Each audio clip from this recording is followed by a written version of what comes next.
John the Liquidator coming back with another video. And as promised, man, we got Todd Monken speaking at the coaches meeting that has just been released, the full audio and video of him saying Dillon Gabriel ain't been there, Deshaun Watson ain't been there, and the quarterback reps is pretty much going to be based off how last season went when it comes to the closing of the season. Now, when he said that, that led me to believe that we're probably going to see SHEDEUR Sanders getting majority of the reps. Now, I ain't finna waste no time. This is a long video, and we're about to get ready to jump into this thing. This is Todd Monken at the NFL coaches meeting. Roll the footage. How do you create an off-season program as a head coach? First time head coach. Well, you take from where you've been before. I think that's where you start with the off-season, and we get an extra non-mandatory mini camp, which will be the week of the draft, which will be great to be able to get on the field with them. So that'll be exciting for us to get started there. But it's really no different. We'll start on April 7th, and phase one, just get a chance to talk football and get the guys acclimated to the conditioning process. Is that the first day quarterbacks see the playbook? It's the first day that we're able to work with them on the playbook. They have them in possession? They have the ability to look at what we already have as an offense, yes. But we cannot coach them on that. Yes. What have been like your conversations with the players been like that you've been able to have over the last couple of months? What's been how would you sort of characterize those conversations with the players? I mean, when you've been able to just interact with them in the building, or it's been fine when they've come through the building, or when we've got a chance to talk to them on the phone or by text message. It's been fine. Have you been able to talk to Miles? We've texted back and forth. He has not been in the building as far as I know, so I have not seen him.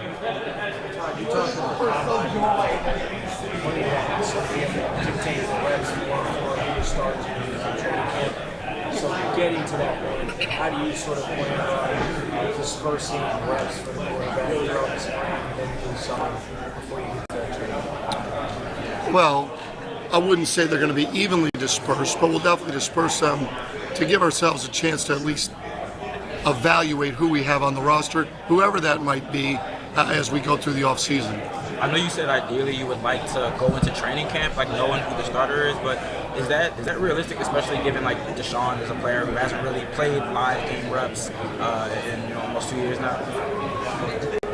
Well, you'd love to be able to come out of the spring with a depth chart. That doesn't mean there's still not competition, but I do think you have to narrow the reps, or at least balance up the reps of who you anticipate has come out of the spring certainly in a position to be a starter. How does one quarterback take the lead prior to training camp? By their play every day. I think every player does that throughout the offseason. Not only do they learn the system, but obviously there's got to be some competition in terms of what you do for the betterment of 8 weeks, because 2 of the weeks you're not even on the field, but the other 8 weeks, what you see on an everyday basis. Again, it's just a small sample size because we don't have the pads on. So it's mostly a mental competition at that Some of it can be that way, but obviously when you get into OTAs or you get into mini camp, there is competition that takes place within the rules.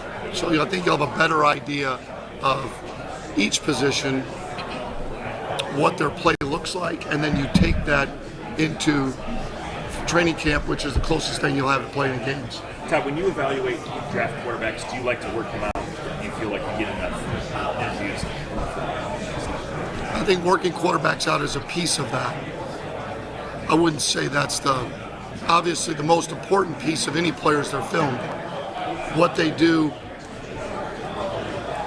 either in the NFL when you're looking at free agents or in the draft, what they've done at the college level. I think workouts can be deceiving, good or bad. I guess off of that, obviously you guys have met with Todd, you guys have a relationship with Todd. You have a quarterback that only has minimal starts in college, like he was, whether it's him or somebody else. How much is that a factor? How much do you weigh that into your evaluation? It's weighed, it's a factor. When you are evaluating quarterbacks, how much you take into account how the other 10 guys in the huddle, or the other guys they work with, respond to that player? That's a part of it. That's a big part of it. players being able to have a belief in whoever that player is. That's a huge part of it. But ultimately, it's what the players' belief also comes with how those players play on the field. Todd, how much with this specific draft class, you recruited a lot of these guys while you were at Georgia, whether it was Ty or Garrett or Cade. How much does that benefit you in terms of pre-established relationships with some of these guys as you're evaluating them? Some, but that people change over 3 or 4 years.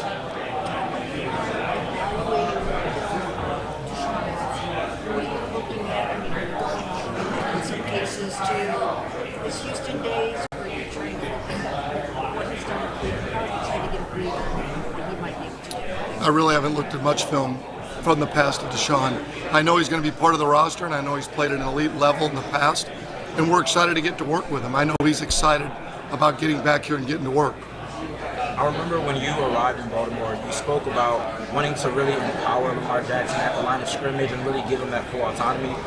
As you start to evaluate these quarterbacks, are you approaching it with the same mindset that you want to give them full autonomy at the line of scrimmage? Is that kind of playing in the quarterback competition decision? Sure.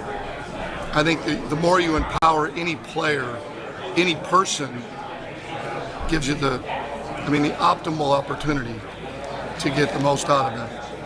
The more you empower somebody. And that just happens to be the quarterback position. What's been your first impressions of SHEDEUR, and how do you evaluate him in the quarterback competition? Well, it's too early to really evaluate him, other than it's been great that he's been in the building.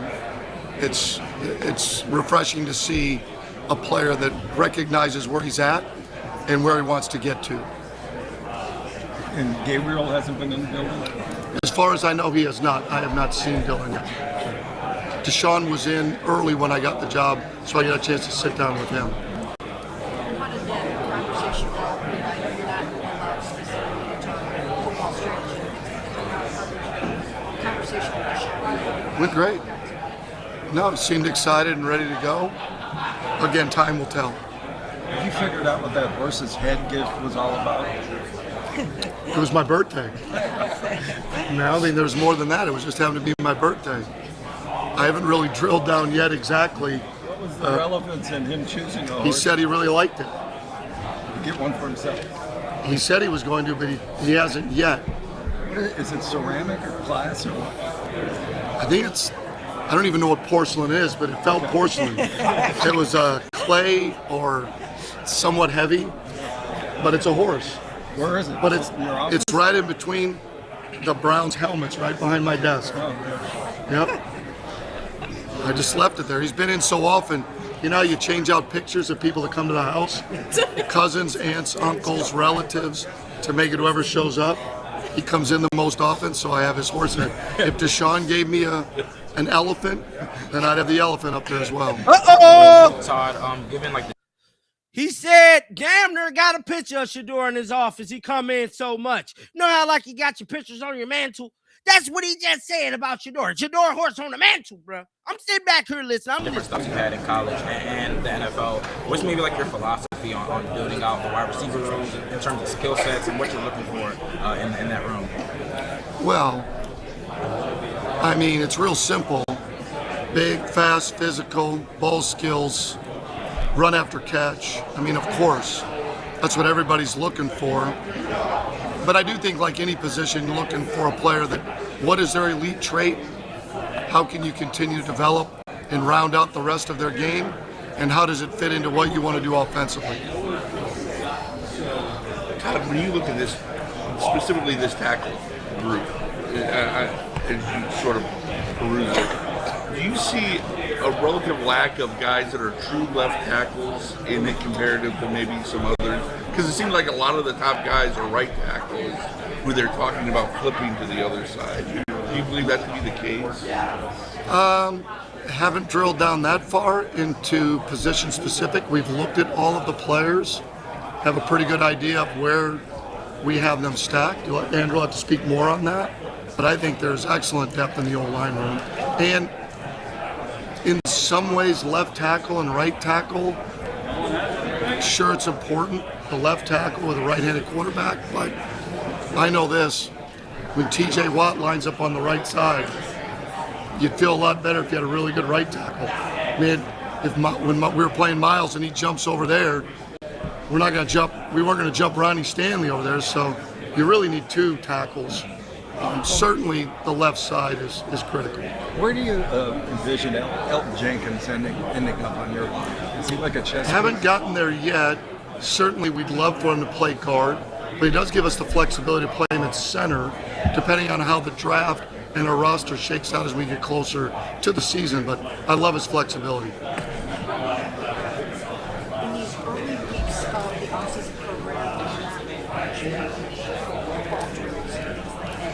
how do you start to get in on what Deshaun, SHEDEUR, and DILLON are? Give me that again. In the early part of the offseason program, obviously mostly conditioning and things like that, not necessarily alternatives or maybe what can you glean in the very early part of the offseason program, especially as they continue? Can they throw early on? Not at the facility. Not the first 2 weeks. Still can't throw at the facility. Well, shouldn't say that. First 2 weeks they can, we just can't be on the field with them. Then after that, we'll be on the field with them. You'll gauge a little bit of where they're at from a physical standpoint and a mental standpoint, but until you actually get into phase 3 or the other mini camp we have that's not mandatory, you really don't understand yet, or you're not getting to really drilling down into where they're at. And then the final piece is then training camp in the preseason. So that mini camp the week of the draft, is that 3 days? It's 3 days, yes. Just like a mandatory mini camp, it's obviously voluntary. But you can, the time is the exact same. They can be there for 10 hours, up to 10 hours a day, 24 hours over 3 days. You can practice. You just don't have it. The difference is, normally when you run your other mini camp, you have all the rookies. You have the players that have to be there. So we're probably looking at anywhere from 45 to 50 players. So rep-wise, you certainly can't rep like you would in a mandatory mini camp. Rep 7-on-7? Everything you can rep just like an OTA practice. In that first time when you get them and you can do football stuff, how do you divide the reps for the quarterbacks? Will they be divided evenly? Does SHEDEUR? I don't anticipate them being divided evenly. Even at the very beginning? I don't see it that way. Going back to the rookie class, tacklers especially, there's always kind of varying opinions on how difficult it is for a guy who's maybe a right tackle primarily to throw a right tackle. Where do you sort of stand on that versus the challenges that came from that? I would just say it's our job to make any player feel comfortable wherever we put them. Certainly a player is going to feel more comfortable where they played the majority of their snaps, either at the collegiate level or the NFL level, but certainly it's our job to, I just read the other day that Sewell's going to be moved to left tackle. Well, if you're a great player, you ought to be able to play left or right tackle, right? Don't restrict yourself to what I can and can't do. I would never want to say that about a coach or a player. Todd, you said that the reps aren't going to be divided evenly, so I assume like somebody's going to get more reps without, looking at Deshaun's prior film or knowing how they're fit in your offense. How do you decide who is kind of QB1 tentatively to start off-season workouts? By basically what we've seen in the past and where the year ended last year. So does that mean SHEDEUR gets the bulk of the reps? I'm not ready to say that yet. I just said the reps can't be divided up evenly. There's no chance it can be divided up evenly. At least on a daily basis.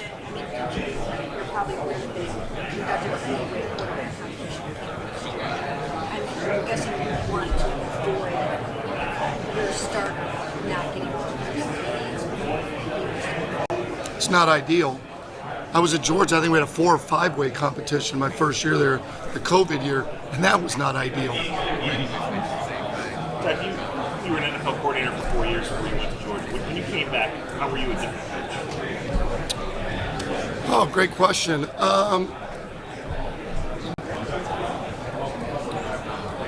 Well, working for Kirby Smart, let's just put it that way.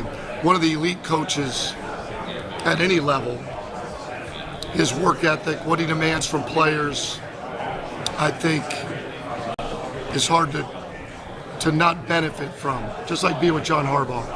The last 6 years being with those two coaches, I think really gives you a pathway into confronting anything that gets in the way of winning football. Todd, DILLON Jones and the center, Luke Whippler, will they be ready for OTAs? You know? Don't know that. I'm hopeful that by the end of OTA, by the end of off-season, we'll have one. But I don't know that for sure yet.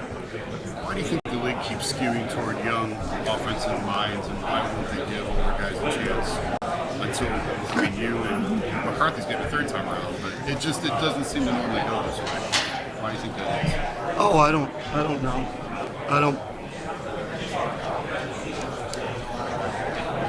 I don't know exactly why, other than I think there's a lot of really good coaches out there. I think the league is trending towards head coaches. I know it's trending towards head coaches calling their own plays. So I would also say that a lot of the non-play calling OCs or defensive coordinators are going to be young coaches. That's the way it's going to play out. It used to be there was probably about half of the head coaches in the NFL call offense or defensive plays, and now you're looking at almost 80%. I think I counted up. So I think there's fewer and fewer older coordinators. I think that's part of it. Were you starting running out of patience at all? Were you starting to run out of patience and wonder if this was ever going to come to you? No. It wasn't meant to be. It's not meant to be. I mean, being an offensive coordinator in the NFL is pretty damn cool. Yeah. I mean, if that would have been the end of it, then awesome. I mean, you're still one of the top 32 in the world at what you do, and I can't make decisions for people. You can only do the job that you have, try to do it the best of your ability, and if it works out, it works out. Coming into the organization here in your first year with a quarterback battle, can you speak to how you approach that from a leadership perspective, like being new to the organization, how you manage that? And can you speak if there's any advantage necessarily of being, fresh to, these players and being a head coach in that regard? Well, sure, the quarterback leadership's critical, but that happens organically. I don't think you can force somebody to be a leader that's not. I think you can talk to them about how they carry themselves, their practice habits, their routine, and I think builds confidence with your other players around them. I can't speak to being new and what that's going to do. We'll let it play out. Right up in your first year here, will Schweitzer conduct the offensive meetings, or will you? I'll run the offensive meetings. Most of them. I shouldn't say all of them. There'll be meetings that Travis will end up running. For the most part, I'll run the meetings, but we run them together. The installs are run together. Every coach has a piece of that. Most of the coaches will have a piece of the meetings, but for the most part, I'll run the offensive meetings. And that's to install things the way you want. Correct. Does your offense need a fullback? We'd like to have a fullback. Why is that? What do you think that is? My team. I think it's helpful in all the areas where you have to run the football. Coming out 4 minutes, short yardage goal line, especially if you want to be a gap scheme team. Don't think if you want to be a zone team, per se, you'd have to have that. But from gap schemes, downhill runs, and I think in those areas, when you're trying to, run the football at a high level, make them fit gaps, I think there's a benefit to having that, and we proved that with having Pat Ricard. So would you ideally like to have someone like with the same mold as Pat Ricard? Are you open to maybe like a lighter body, like a Kyle Juszczyk type or H-back type? Or? Well, Pat's a unicorn. 300 pounds, and basically with his athleticism, having an offensive guard back there with the feel that he has, I think it's rare. So we're going to look for any player that we think gives us an opportunity to run the football at a high level.